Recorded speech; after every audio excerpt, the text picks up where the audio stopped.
couple years ago, you could be in America, you could be on a watch list, you could apply for a visa extension and get it. Is that true? Congressman, I'm going to ask my colleague Richard Beer from Consular Affairs to help you with that question.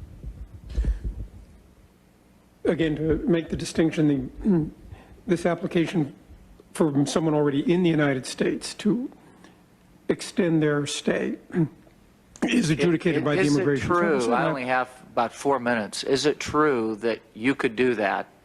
Yes. Prior to September 11th? Yes. So you could be on a terrorist watch list. You could simply apply for extension, receive the extension, and stay in the United States for whatever your visa extension was permitted. Yes. The 13 remaining hijackers, the Muscle, whose role was to overcome pilots and control passengers, began arriving in the United States in April 2001. Except for one threesome. They arrived in pairs, the last in June. 12 of the 13 were from Saudi Arabia, and one was from the United Arab Emirates. Salim Al-Hazmi, Nawaf's brother, obtained his visa as early as April 1999. 7 obtained visas from September to November 2000. 3 as late as June 2001. As FBI Director Mueller noted, these hijackers arrived in the United States within a fairly short window, each transitioning through the United Arab Emirates. Many in the group knew each other. There were 2 pairs of brothers, the Al-Hazmis and the Al-Shadis, in addition to networks of friends. Many came from Southwest Saudi Arabia, and they represented a range of socioeconomic levels. A few had higher education. Others had little education. Some had struggled with depression or alcohol abuse.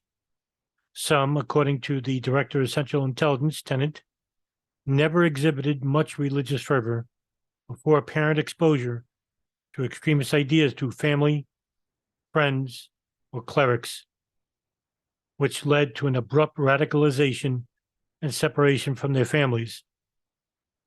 Some spoke of their desire to participate in jihad conflicts, such as the war in Chechnya, and some appear to abuse this as a cover for traveling to Afghanistan.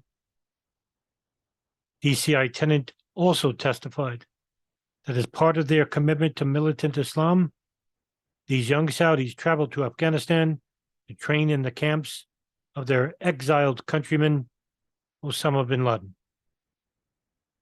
Most supporting hijackers went to Afghanistan for the first time in 1999 or 2000. Notwithstanding the experience in Afghanistan, the CIA does not believe that the supporting hijackers became involved in the plot until late 2000. Their early travel may have added these young men to the ranks of operatives that Al-Qaeda could call upon to carry out future missions. But DCI Tenet said he does not believe that Al-Qaeda leadership wanted the supporting hijackers to know about the plot any sooner than necessary. They probably were told very little more than that they were headed for a suicide mission inside the United States. Khalid al-Mihdhar, who left the United States a year before, obtained a visa in Jeddah in June 2001 using a new Saudi passport. According to DCI Tenet, he spent the past year traveling between Yemen and Afghanistan with occasional trips to Saudi Arabia. Al-Mihdhar traveled to New York in July of 2001 from Saudi Arabia, 6 days after the last of the supporting hijackers had flown to the United States. FBI Director Mueller testified that Al-Mihdhar's role in the September 11 plot between June of 2000 and July 2001, before his re-entry into the United States, may well have been that of a coordinator and organizer of the movements of the non-pilot hijackers. This is supported by his apparent lengthy stay in Saudi Arabia and his arriving back in the United States only after the arrival of all the hijackers.